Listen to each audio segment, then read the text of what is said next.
Bonjour et bienvenue dans l'émission que l'on s'accorde pour une vie de plus en plus élégante. Aujourd'hui, nous parlerons d'élégance dans la douleur, de gestion des imprévus, de résistance et de résilience, d'estime de soi et de transformation de la menace en défi. Un sujet fort aujourd'hui.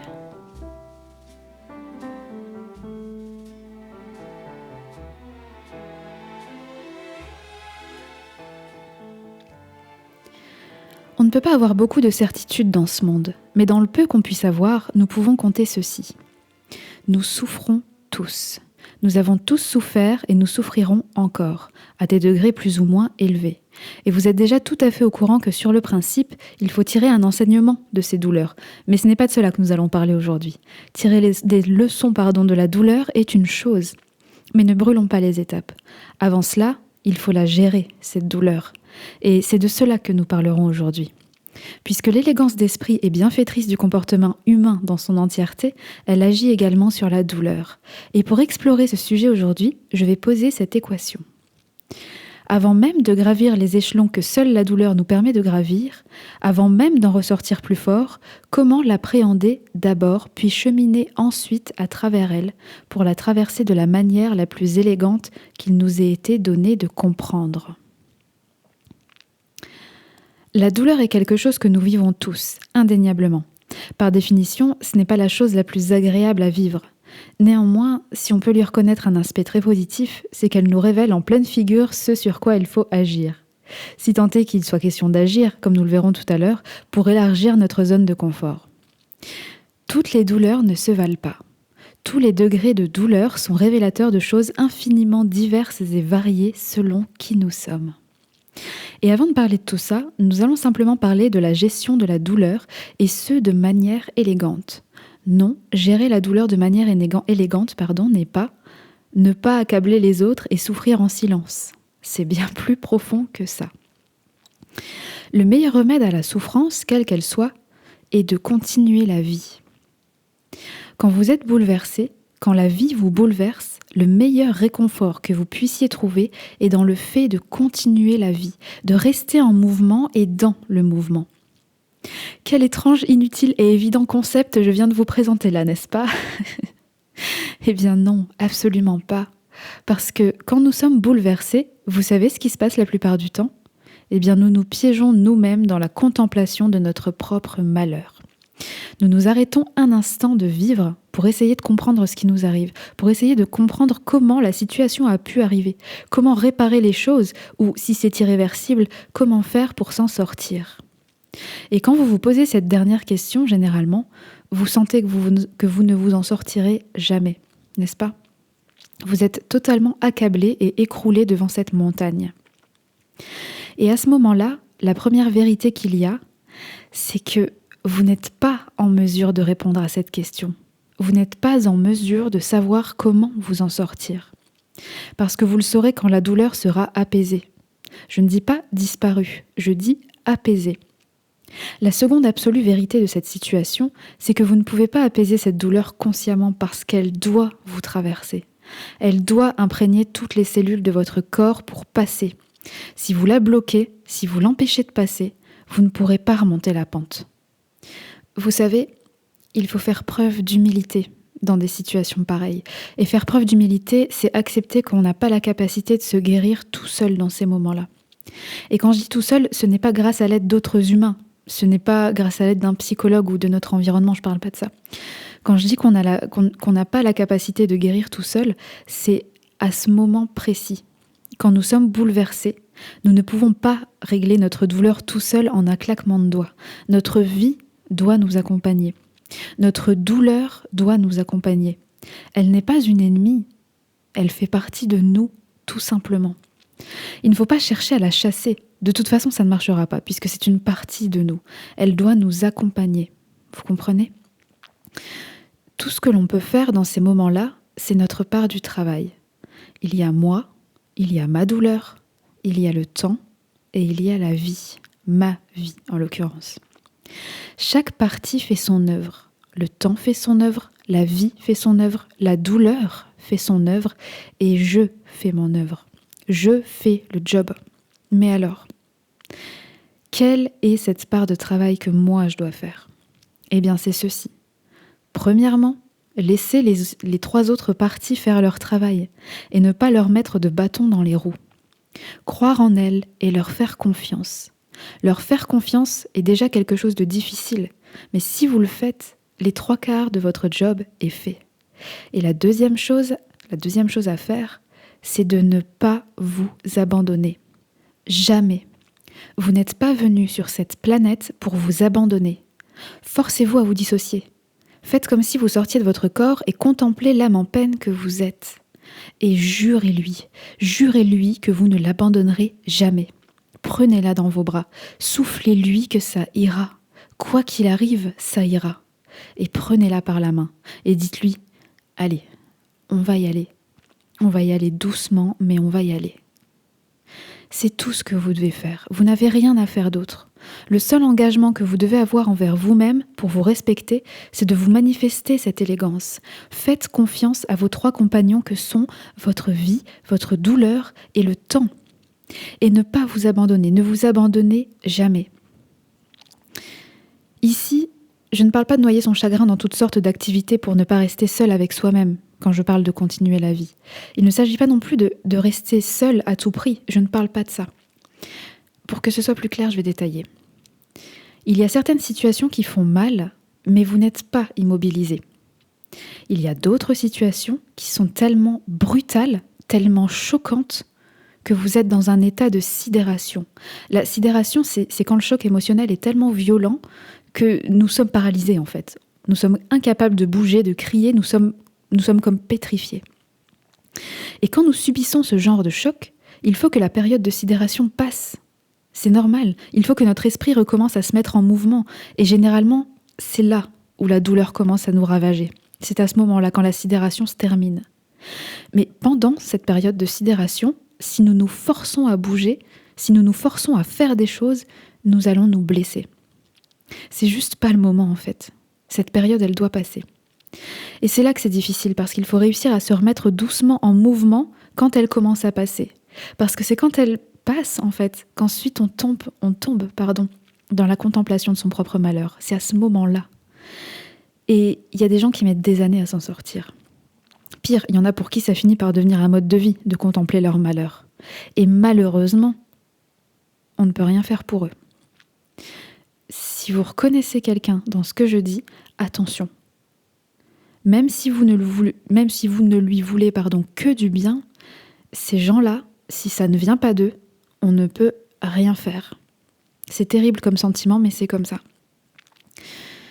En fait, il est question de reconnaître le moment où on ne doit pas se laisser couler, en ce qui nous concerne, et où on doit se pousser volontairement en avant, sans se brusquer. Il est question de se respecter, toujours de se respecter. Tous les psychologues du monde, tous les amis du monde, moi y compris, pourront vous détailler les phases de douleur, les choses à faire, à pas faire, etc., etc.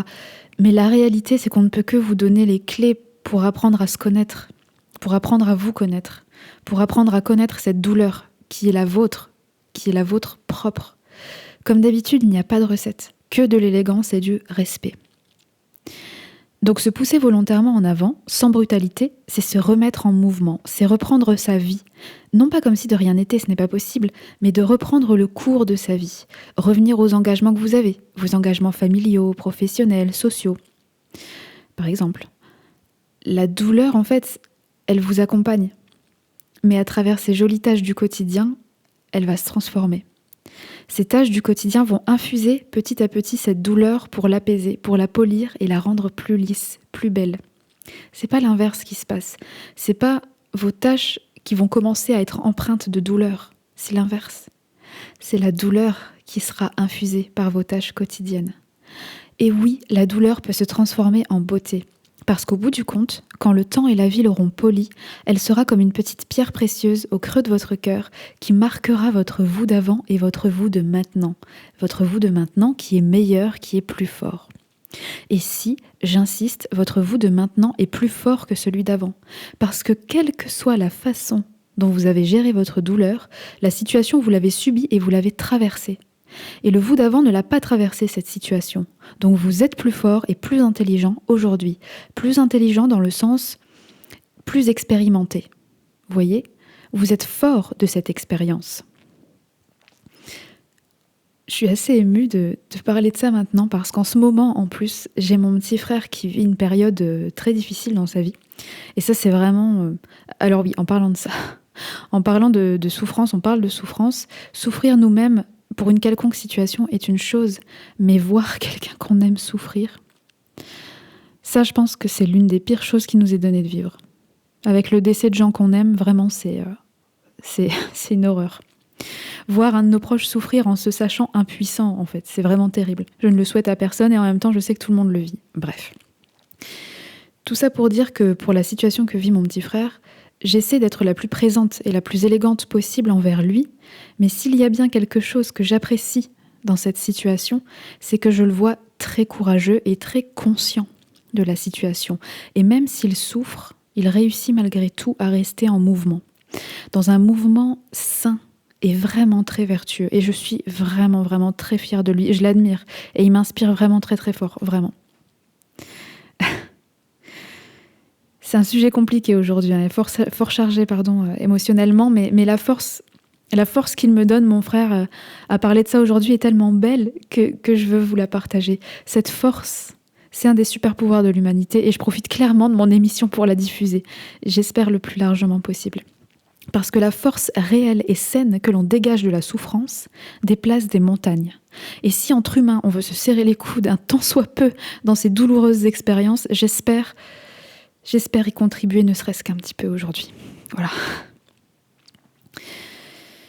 J'aimerais maintenant que nous parlions d'appréhender la douleur. Maintenant que nous avons compris que nous devons de toute façon la vivre, que c'est inévitable, nous allons comprendre que la vivre est une chose, mais que nous ne sommes pas obligés de la prendre de plein fouet à chaque fois, en fait, et qu'une douleur appréhendée est souvent moins choquante pour notre esprit. Pas moins douloureuse, mais en tout cas moins choquante. Et donc, peut-être surmontable plus rapidement. Certainement plus surmontable plus rapidement. Alors là, ce que je vais faire, c'est que je vais vous énumérer les douleurs que vous allez certainement vivre dans votre vie.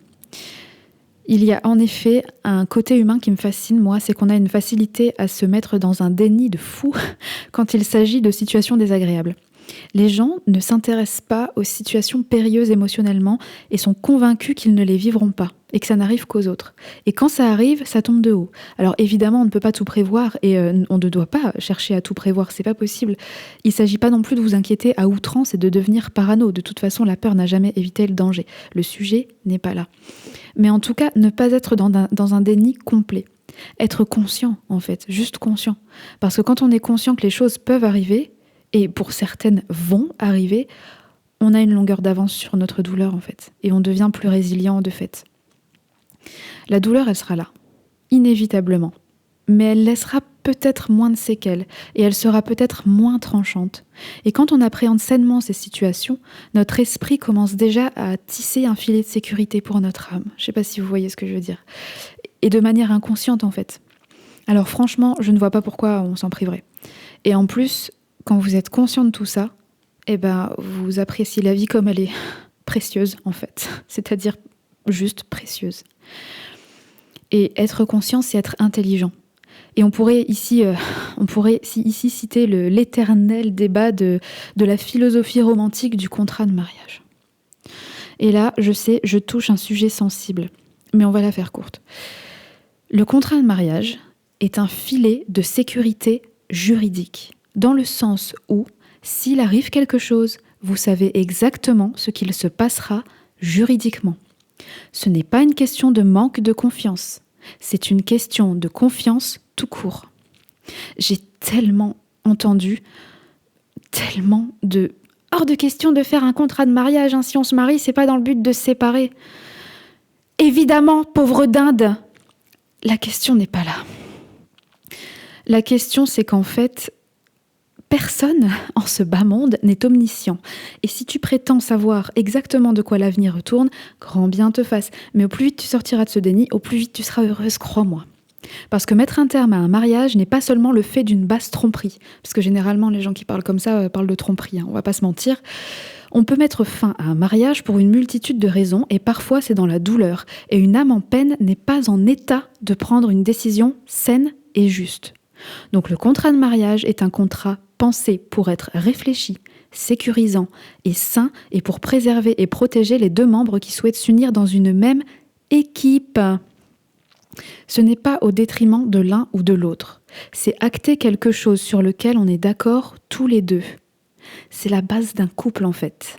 C'est un document juridique qui ancre la confiance de l'un envers l'autre dans un état où l'on est lucide et réfléchi. Et dernier point là-dessus, on met ce qu'on veut dans un contrat de mariage, du moment que l'on est entièrement d'accord et en confiance l'un envers l'autre. Ce n'est pas tout blanc ou tout noir. Bref. J'espère que vous ne vous êtes pas senti insulté si vous avez pensé comme ça un jour dans votre vie, ce n'est pas le but. J'ai pu penser comme ça, il fut un temps. Mais ne soyons pas bornés sur les apparences des choses et cherchons plus loin que ce qu'elles paraissent être. C'est la seule façon de vivre heureux, j'en suis profondément convaincue. J'espère aussi que vous avez bien compris que je ne dis pas de faire absolument un contrat de mariage. La question n'est pas de faire ou de ne pas faire un contrat de mariage. La question, c'est de ne pas penser que le contrat de mariage est un acte juridique fait pour entuber l'un des deux membres de l'union. Ce n'est pas le cas. Et le contrat de mariage n'est qu'un contrat, n'est qu'une formalité. Ce qui importe, c'est comment vous êtes d'accord dessus. Ce qui importe, c'est que votre union soit saine à la base et que vous soyez très confortable avec ce que vous décidez de cette union. Certains sont totalement d'accord tous les deux pour ne pas faire de contrat de mariage, et c'est parfait. Vous voyez ? D'autres sont un peu plus mitigés, mais après quelques discussions là-dessus, les attentes du couple sont plus claires. Et dans ce cas, cet acte a été révélateur de choses plus profondes, et le couple va très bien. Vous voyez ? Et dans d'autres cas, les deux membres sont de toute façon sur la même longueur d'onde quand on contrat de mariage, et ils en font un, et tout roule, et tout va bien. La question est vraiment de partir sur une base saine et sereine en se mariant. Après, oui, il existe des gens qui veulent entuber les autres avec un contrat de mariage. Bien sûr que ça existe. Et qu'est-ce qu'il faut faire dans ces cas-là ? Pas se marier avec, en fait. Pas se marier avec l'autre personne. Vous voyez ce que je veux dire ? Le mariage, c'est la formalité, c'est la célébration de la confiance, de l'engagement que l'on a dans l'équipe officielle que l'on va désormais former. Évidemment, il y a plein d'autres aspects sur le contrat de mariage, mais quand même, le principal aspect, c'est quand même celui-là, quoi. Flûte, en fait. C'est ça le truc. Moi, je me suis un peu emportée parce que j'ai vraiment et souvent entendu des gens parler en s'énervant sur ce contrat de mariage. Et ça m'énerve parce que leur jugement est biaisé, en fait. Il est trop étroit, leur jugement. Si on commence à mettre le curseur d'importance à cet endroit-là, on est vraiment, vraiment mal fichu et on va pas faire avancer l'humanité, je vous le dis. Bref. Revenons à nos moutons. Donc nous parlions, avant cette véhémente parenthèse, d'appréhender la douleur et certaines situations dont nous ne voulons pas entendre parler, et qui pourtant sont très susceptibles de se produire. Alors voici quelques situations que vous allez certainement vivre au cours de votre vie. Alors, premièrement, et bien entendu, voir un proche souffrir et être impuissant. Ensuite, voir un proche partir, voir un proche décéder, j'entends. Ensuite, ce qu'on n'anticipe pas, ou pas assez en tout cas, ce sont les sacrifices qu'on devra faire. Parce que quand vous vivez avec les autres, vous devrez faire des sacrifices. Et si vous avez de hautes ambitions, la grandeur des sacrifices suivra. Il faut vous y attendre, il faut s'y attendre, c'est très très important. Ensuite, la maladie, pour vous-même ou pour un proche. Les changements majeurs de vie, le déménagement, les séparations, pour X ou Y raison. Le rejet social aussi parfois, pour X ou Y raison. Quoi d'autre ? Les choses comme se faire agresser dans la rue ou tout des choses comme ça. Bon là, on va commencer à devenir un peu parano, mais c'est quand même important d'en être conscient. Il faut être prudent dans la vie, en fait, tout simplement. Bon, ce dernier point, se faire agresser dans la rue, c'est pas des choses qui vont absolument arriver, mais comme c'est fréquent dans notre pays en ce moment, c'est quand même bon d'en être conscient. Enfin bon, bref. Donc tout ça sont des choses qui, si on ne s'y attend pas du tout, sont très choquantes pour notre esprit et pour notre corps parfois. Donc comme d'habitude, ne pas se focaliser sur le mal, parce qu'on n'est pas là pour ça, mais être conscient, comme je vous disais, que ça peut arriver. Être conscient, être intelligent, être prudent, s'il vous plaît, juste de la prudence envers soi-même. Bon, je crois qu'on a assez parlé de choses plombantes. On va maintenant passer à des choses beaucoup plus agréables. Moi qui pensais vous avoir malmené émotionnellement dans mes précédentes émissions, je me rends compte que c'était du pipi de chat à côté de celle-là. D'où Jésus. Je vais vous parler de la résilience, une compétence tellement extraordinaire quand elle vous est apprise et maîtrisée. Maintenant que nous avons beaucoup parlé de douleur profonde, nous allons parler de cette compétence qui va s'appliquer du plus petit inconfort qui soit jusqu'à la plus grande des douleurs. Modérez donc votre esprit sur le propos qui va suivre en fait, pour l'adapter selon vous à des degrés différents d'inconfort et de douleur. Ceux qui ont de bonnes compétences en résilience ont un avantage significatif et une force supérieure à ceux qui se sentent impuissants. Première chose. Deuxième chose, la résilience est une habileté d'esprit. Ce n'est pas quelque chose que l'on apprend dans un livre, c'est quelque chose que l'on crée pour soi, en soi. La résilience fait référence à la capacité à bien faire face à des niveaux élevés de perturbations continues, à maintenir une bonne santé et une bonne énergie sous une pression constante. Cela décrit une personne capable de rebondir rapidement après des revers et des adversités, de passer à une nouvelle façon de travailler et de vivre lorsqu'un ancien modèle n'est plus possible, et de faire tout cela sans agir de manière dysfonctionnelle ou nuisible pour vous-même. Donc sans être statique, sans être englué et perdu dans la contemplation de son propre malheur. Vous voyez ? Lorsque la vie des personnes résilientes est bouleversée, de quelque manière que ce soit, elles gèrent leurs émotions de manière saine et mature. Leurs émotions ou leurs émotions au pluriel. Elles s'autorisent à ressentir du chagrin, de la colère, de la perte et de la confusion lorsqu'elles sont blessées et en détresse évidemment, mais elles ne laissent pas cela devenir un état de détresse émotionnelle permanent. Non seulement les personnes résilientes guérissent, mais elles rebondissent toujours plus fortes, quoi qu'il en soit, quoi qu'il leur arrive, quel que soit le coup qu'elles ont subi. Et ça fait peur parfois. C'est une compétence qui peut faire peur. Imaginez ceci. Vous êtes un agresseur. Oui, on se met dans la tête de l'agresseur. Et vous souhaitez affaiblir votre victime. Mais quoi que vous fassiez, elle en ressort toujours plus forte, plus puissante. Vous ne savez plus quoi faire tellement chaque coup que vous lui donnez la renforce. C'est un cauchemar. Vous vous essoufflez, vous laissez tomber, parce que vous finissez par comprendre que finalement, c'est vous qui la rendez plus forte. Et c'est à cause de vous qu'elle est plus puissante aujourd'hui. Et en fait, vous savez, quand je dis cauchemar, parfois on peut faire ce genre de cauchemar. On peut faire ce genre de cauchemar où on a un adversaire, on se bat, et le gars, il est toujours plus fort.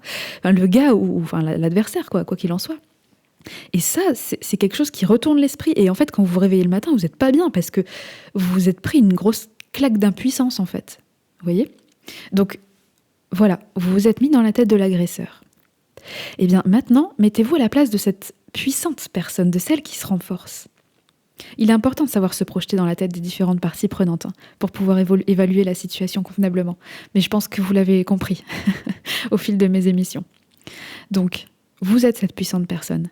Votre adversaire va s'essouffler, il va s'épuiser, parce que ces coups ne vous essoufflent plus, en fait. Bien au contraire, vous en demandez bientôt encore pour magnifier votre propre puissance.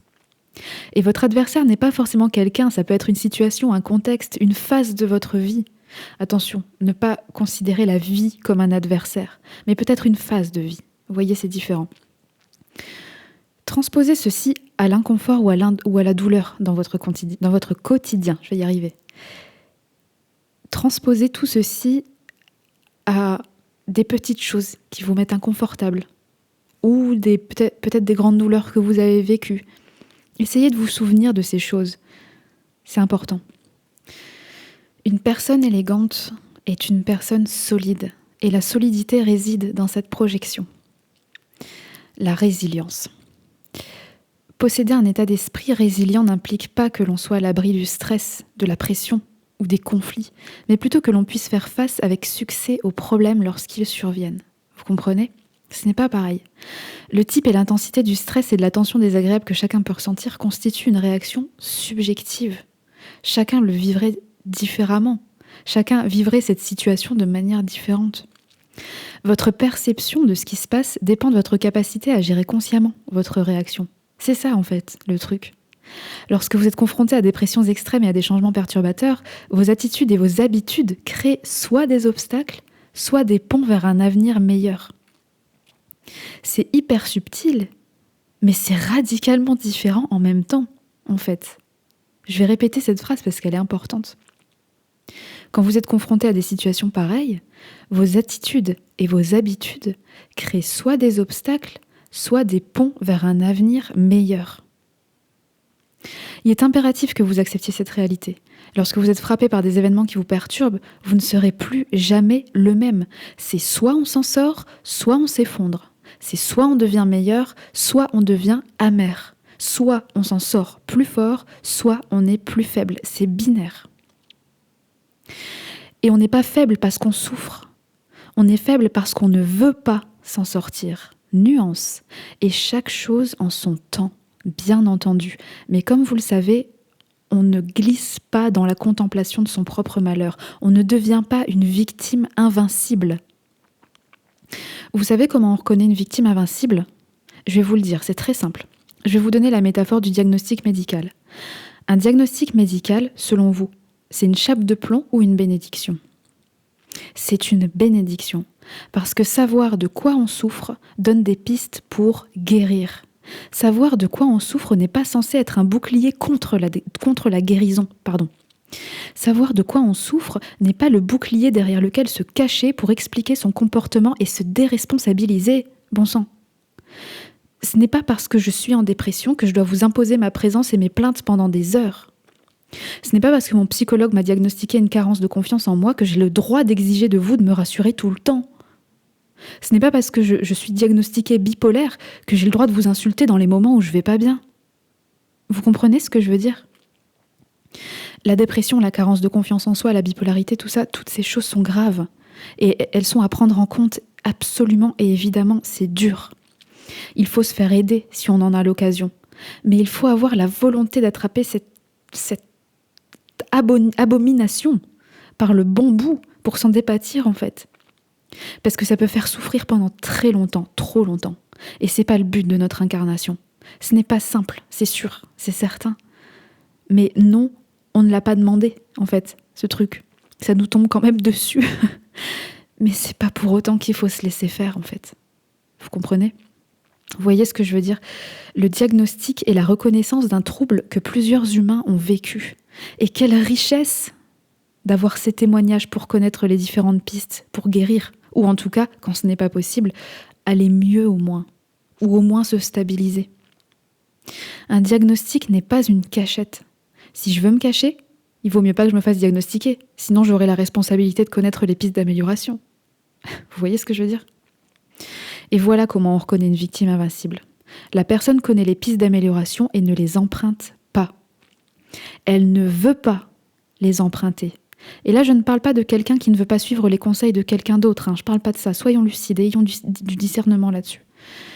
Ça se voit quand quelqu'un ne veut pas aller mieux. Ça se voit. Et si je vous parle de victime invincible, c'est pour deux choses. Premièrement, pour que vous ne tombiez pas dans cette bassesse d'esprit vous-même. Parce que notre société nous y emmène volontiers. On valorise la plainte dans notre société, donc attention. Et deuxièmement, pour ne pas que vous perdiez votre temps avec ces personnes. S'ils ne veulent pas changer, ils ne changeront pas. Et ça ne sert à rien de s'acharner dessus. On n'a jamais convaincu un être humain de faire quelque chose en lui prouvant par A plus B qu'il a tort, sinon ça se saurait. C'est plus profond que ça. Et si cette dite personne fait partie de votre entourage, autrement dit que vous n'avez pas le choix que de la côtoyer, prenez-la pour ce qu'elle est. C'est-à-dire, soyez disponible si elle souhaite sincèrement votre aide. Sinon, fermez votre esprit. Fermez votre esprit à essayer de l'aider. C'est peine perdue de toute façon. Nous pourrions parler beaucoup des différentes formes de soutien et de la philosophie de la consolation, mais ce n'est pas le sujet du jour, bien qu'il soit très intéressant. Alors, fermons cette parenthèse sur la victime invincible et revenons à notre résilience. De toute façon, si vous m'écoutez, si vous écoutez mon émission, c'est que vous n'en êtes pas une en fait de victime, tout simplement, ou de victime invincible en tout cas. Vous savez, il y a des humains malades depuis des années, empoisonnés jusqu'à l'os de maladies dont ils ne sortiront pas, des maladies qui paralysent le corps et l'esprit. Et certains d'entre eux ont trouvé la force d'être heureux et en paix à chaque minute de vie supplémentaire que leur corps voudra bien leur accorder. Alors quand vous voyez ça, vous comprenez qu'une posture de résilience face à la souffrance et à la douleur est possible en fait. C'est envisageable. Ces gens-là ouvrent nos perspectives. Faisons-leur honneur, s'il vous plaît. Concernant cette résilience, laissons de côté les énormes et impressionnantes douleurs pour un instant. La plupart des gens vous diront qu'ils ressentent dans leur quotidien une pression, quoi qu'il en soit, quoi qu'il en soit. En fait, la plupart des gens, d'ailleurs, vous diront que dans leur quotidien, ils ressentent une pression intense pour en faire plus, pour en faire mieux en moins de temps, avec moins de moyens, en utilisant des nouvelles technologies qu'ils ne connaissent pas, des nouvelles procédures, tout en s'inquiétant de savoir si leur place dans leurs engagements est fiable et sécurisée. C'est ça que vous allez entendre la plupart du temps.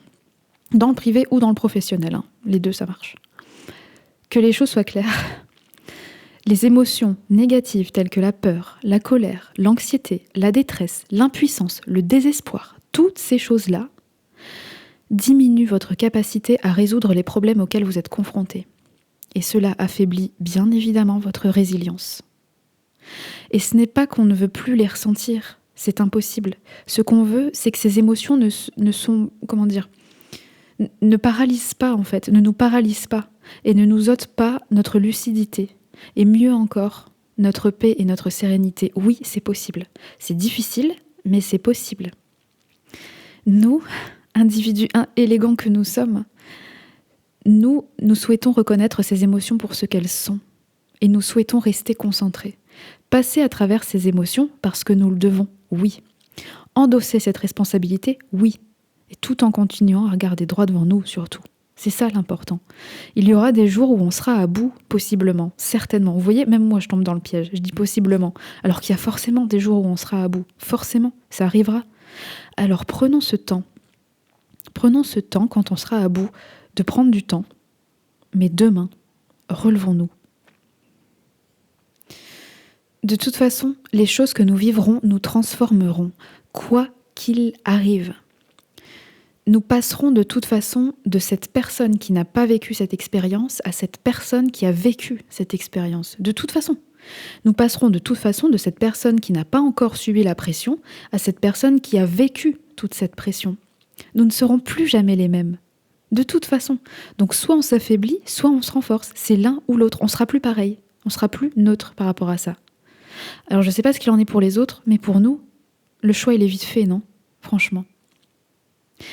La résilience est une force intérieure durable et elle vous aide efficacement à gérer le changement, les défis, la douleur, la souffrance, l'adversité et elle vous aide à gérer tout ça avec confiance et calme. Apprendre à être résilient permet de ressentir plus de paix, voire de la joie dans l'inconfort. Voire de la joie. Et tout ça tout en créant les conditions positives pour avancer tout simplement. Avancer en fait. Et la résilience, comme beaucoup d'autres choses, c'est un choix. Elle se renforce avec les expériences, avec le temps, mais à la base, elle est un choix.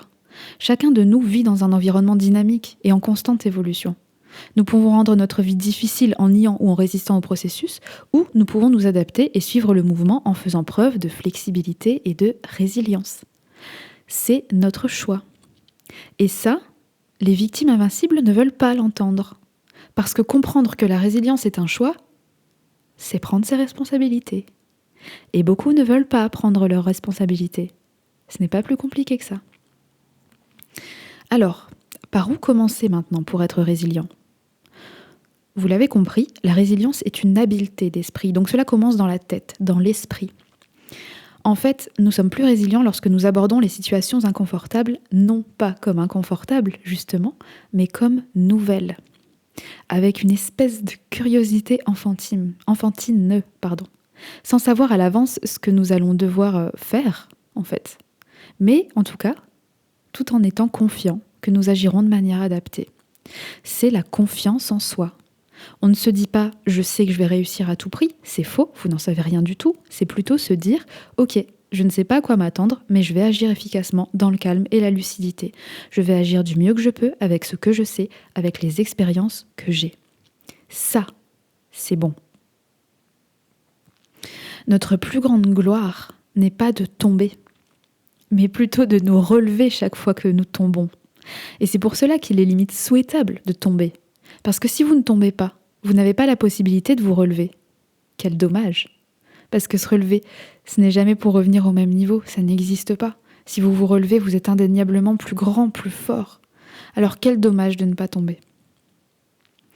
La résilience couplée à ce super pouvoir que tous les humains ont, cette capacité innée à continuer d'apprendre de nouvelles façons d'interagir avec le monde, peuvent nous amener à apprendre à traverser les périodes difficiles avec tellement d'habileté que nous apprécions vraiment, réellement le voyage.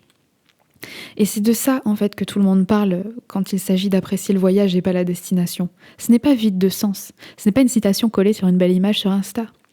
C'est au contraire riche de tout ce qu'on vient de parler, de tout ce dont on vient de parler. C'est riche de tout ça. C'est de se rendre compte de cette habileté que vous avez développée et de vous trouver admirable. De vous à vous, on s'en fiche de ce que les autres pensent. C'est vous qui devez vous trouver admirable.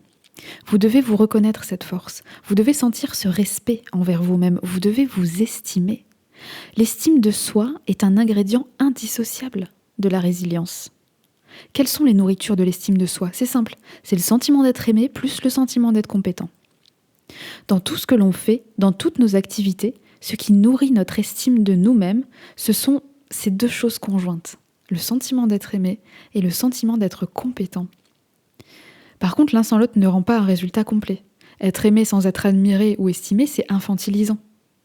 Et être aimé sans se sentir apprécié, être estimé sans se sentir apprécié, c'est frustrant. Vous voyez ? Ça, c'est Christophe André qui le dit dans ses travaux sur la confiance en soi. C'est très intéressant. C'est très intéressant à développer. Et donc, ces nourritures-là, elles sont nécessaires à notre ego. Et elles sont d'autant plus indispensables que l'estime de soi n'est pas donnée une bonne fois pour toutes, en fait. Elle a besoin d'être régulièrement alimentée et entretenue. Mais alors, comment on travaille ces compétences ? En le voulant, en cherchant, par le processus universel du essai-erreur. Se rendre compte d'où on part pour comprendre où on est et où on va. Comment on travaille le sentiment d'être apprécié ? Eh bien, en apprenant à se connaître, en comprenant ses capacités actuelles et en comprenant sur quoi on peut agir et sur quoi on ne peut pas agir. En développant son assertivité, sa capacité à dire non. Justement pour honorer à la perfection ses engagements, ça sert à ça, l'assertivité. On ne peut pas honorer ses engagements à la perfection si on ne connaît pas ses limites. Vous voyez ? Donc comprenez vos limites, comprenez-vous pour vous.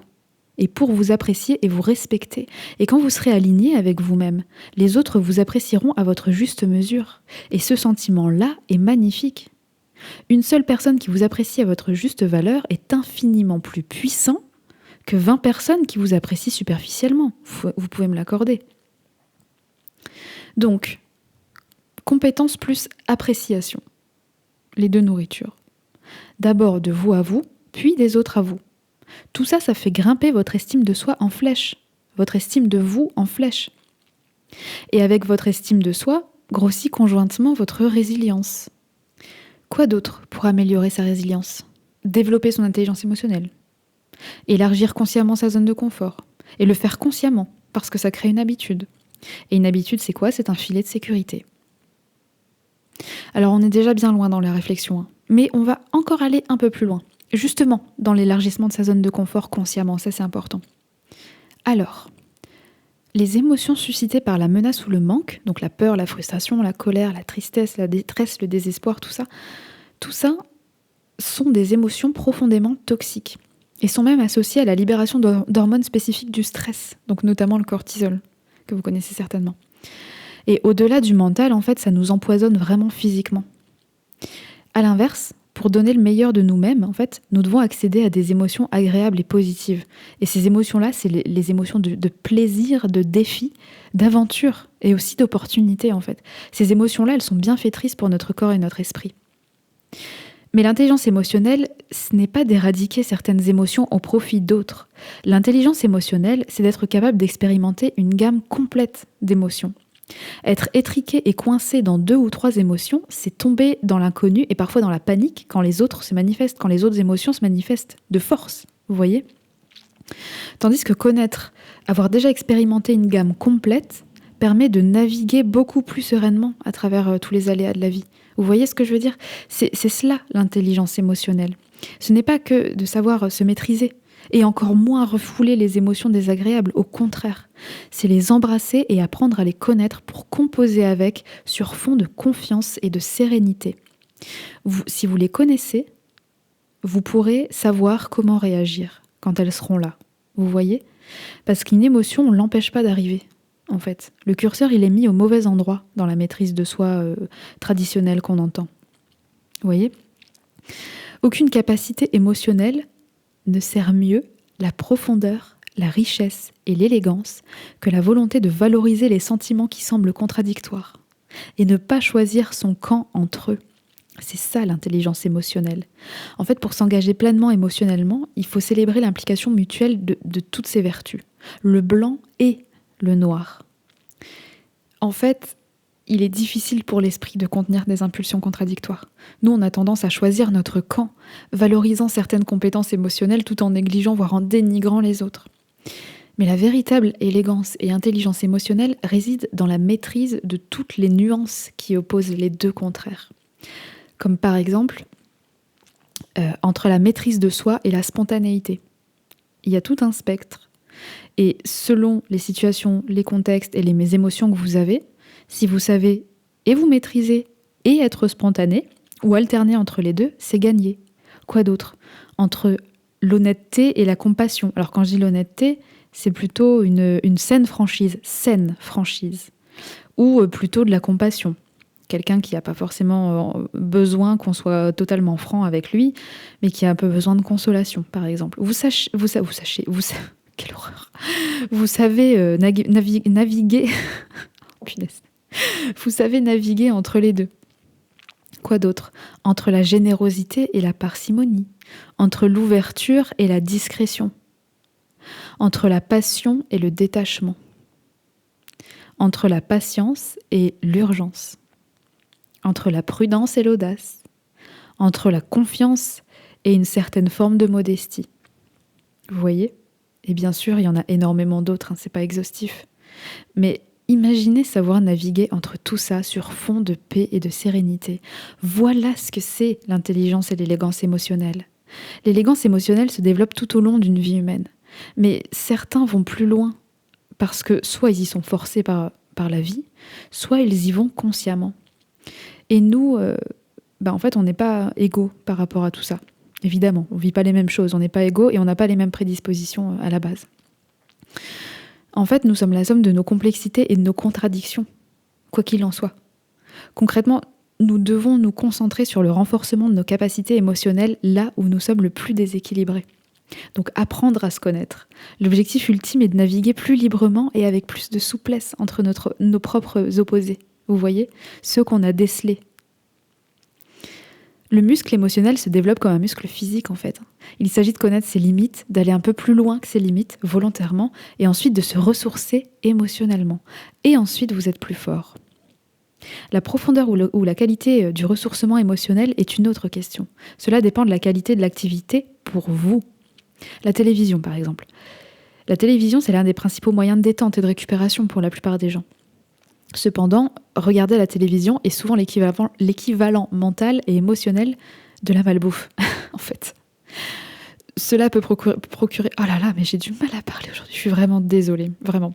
Mais je vais me reconcentrer, je vais faire un effort là.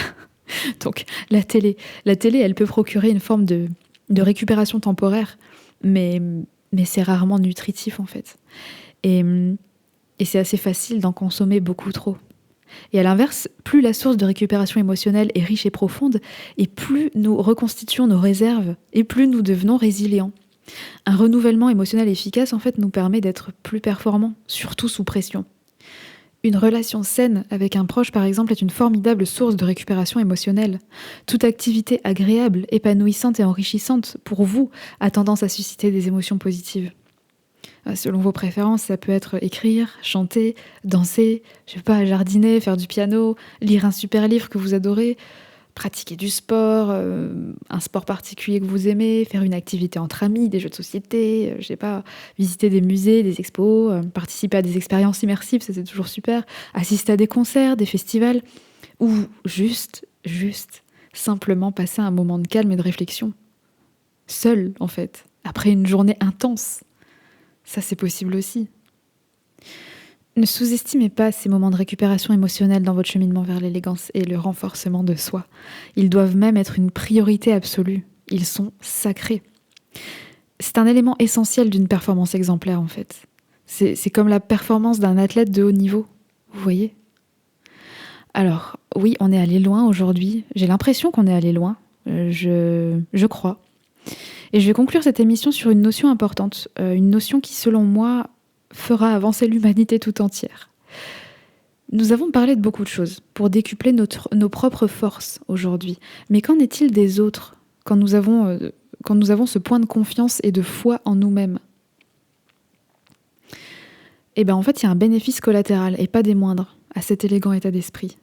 Et qui dit bénéfice collatéral, dit qu'on ne le fait pas pour ça. C'est un bénéfice collatéral. Mais quand ça arrive, c'est magnifique. Parce qu'il n'y a de bonheur que quand il y a partage, en fait. Le bénéfice collatéral, c'est que quand quelqu'un d'autre voit comment vous vous en sortez, bien en l'occurrence, vous l'inspirez. Vous allez peut-être lui insuffler silencieusement la force dont il aura besoin un jour pour faire face à ses propres défis. Parce que vous savez bien que l'on n'enseigne pas ce que l'on sait ou ce que l'on croit savoir. On ne peut enseigner que ce que nous sommes, juste et uniquement ce que nous sommes. Quand vous avez créé cette congruence, cette cohérence dans votre comportement général, quand vous êtes capable d'expérimenter tout le spectre émotionnel et que vous avez rendu le tout cohérent grâce au ciment de la confiance, de l'estime de vous-même et de la sérénité, vous devenez exemplaire et inspirant. C'est un fait. Je répète, ce n'est pas pour cela qu'on le fait. Et peut-être même que quand vous arriverez à cet état de conscience, il est possible aussi que les personnes ne le remarquent même pas et tout va bien. Le principal, c'est que vous alliez bien pour vous-même, évidemment. Mais la plupart du temps, ça se remarque. Parce que peu de gens arrivent à faire ça. Et qu'on a envie, on a toujours envie de faire comme quelqu'un qui s'en sort bien. Je vais illustrer ça avec quelque chose que j'ai vécu récemment. Nous avions un couple de copains de longue date que nous voyions régulièrement lors d'un événement festif de notre ville, une fois par an. Et un beau jour, enfin pas si beau que ça du coup, on apprend que la femme de ce couple est subitement décédée. AVC, à l'hôpital, 40 ans, une hygiène de vie correcte, et elle est décédée. Comme ça. Nous n'habitons pas la porte à côté les uns des autres avec ce couple, donc notre copain, en l'occurrence, appelle mon père avec qui il s'entend très bien, et il lui fait part de ça. Donc en pleurant toutes les larmes de son corps, évidemment, ce qui est juste normal, et mon père lui dit « Viens, reviens nous voir, reste pas tout seul, on va passer un moment ensemble. » Bon, soit. Quand j'ai su ça, j'étais vraiment très, très fébrile, vous imaginez bien. Vous perdez votre partenaire de vie du jour au lendemain. Enfin, moi, rien que d'y penser, mon cœur s'emballe complètement. Et bref, et donc ce copain vient nous voir, et j'appréhende de le voir. J'appréhende parce que je me demande au plus profond de mon âme comment je vais consoler quelqu'un qui vient de subir une telle perte. Alors, je suis pas sa meilleure amie, machin, tout ça, mais tout de même. Moi, ça m'était jamais arrivé, en fait, d'avoir un ami, un pote, un copain qui subit une telle perte. Ça m'était jamais arrivé. Et quand je l'ai vu, c'est moi qui ai eu un choc. Oui, depuis le drame, il s'était passé quelques semaines, j'en conviens. Mais il était là, avec nous, et il en parlait. Et quand on n'osait pas lui en parler, il en parlait normalement. Et pourtant, ce copain, c'est un petit cœur. C'est un petit cœur rempli d'émotions. Donc il en parlait non sans émotion, mais avec une sincérité incroyable. Pas de misérabilisme, pas de situation gênante, ni de crise d'hystérie, ni quoi que ce soit. Pas du tout. Il a eu ce comportement frappant de paix. Il avait mal, il avait terriblement mal. Mais il avait aussi une vie. Et il se devait en fait d'assumer cette vie pour elle, justement. En l'ayant perdue, il voulait vivre pour elle. Mais quel meilleur moyen d'honorer quelqu'un qu'on aime et qui est parti trop tôt que de continuer de vivre sa propre vie en gardant en son cœur tous les merveilleux moments passés ensemble en fait. Quel meilleur moyen de l'honorer que de remercier le ciel pour avoir connu cette personne et pour avoir connu l'amour grâce à elle. Au lieu de pleurer sa perte et de sombrer complètement et uniquement là-dedans. C'est incroyable. Mes mots sont terriblement faibles comparés à la gifle d'humilité que je me suis prise à ce moment-là. Je vous jure, je vous assure que c'est vrai. Une gifle. Quand j'ai échangé avec lui, quand je l'ai vu, je me suis dit « Waouh !» Il est donc possible de perdre son partenaire de vie et de réussir à ne pas sombrer. C'est possible, ça existe. Et je me suis sentie minuscule à côté de ce monstre de courage. Et j'ai eu envie d'être comme lui. Ce copain, il est humain, il a des qualités, il a des défauts comme tout le monde. Mais sur ce coup-là, il m'a bluffé. Et je me suis dit, si un jour, j'ai le malheur de vivre une douleur aussi brutale que celle-là, je veux me tenir debout comme ça. Je veux me tenir debout comme lui se tient debout. Je veux être comme ça. Et je ne savais pas que c'était possible, mais lui m'a prouvé que si. Donc, la finalité de toute cette émission, c'est qu'en ayant fait ce gros travail sur nous, en travaillant de concert avec le temps, la vie, la douleur, et avec notre volonté de développer notre intelligence émotionnelle, notre estime de nous-mêmes, notre culture du respect, nous nous sommes surdéveloppés nous-mêmes, nous nous sommes aidés nous-mêmes, et sans le savoir, nous en aiderons certainement d'autres. Et oui, cela, selon moi, fait avancer l'humanité. L'exemplarité d'humains conscients, intelligents, l'exemplarité des humains qui s'en sortent et qui sont en paix, fait avancer l'humanité. Cette élégance fait avancer l'humanité tout entière. Cette émission a été douloureuse, ce qui n'est pas le but de mes émissions normalement. Mais y a-t-il meilleure illustration pour ça que d'explorer le spectre émotionnel de la sorte ? Je reviendrai pas sur l'équation de départ, je crois que tout cela se suffit à soi-même, je crois qu'on a été assez loin pour aujourd'hui. Alors je vais simplement terminer par vous remercier chaleureusement pour votre écoute. Et je vais également terminer sur cette citation, aussi simple qu'opportune, pour mettre un point final à ce moment passé ensemble. Tout paraît impossible jusqu'au moment où l'on agit, alors on s'aperçoit que c'était possible. À bientôt!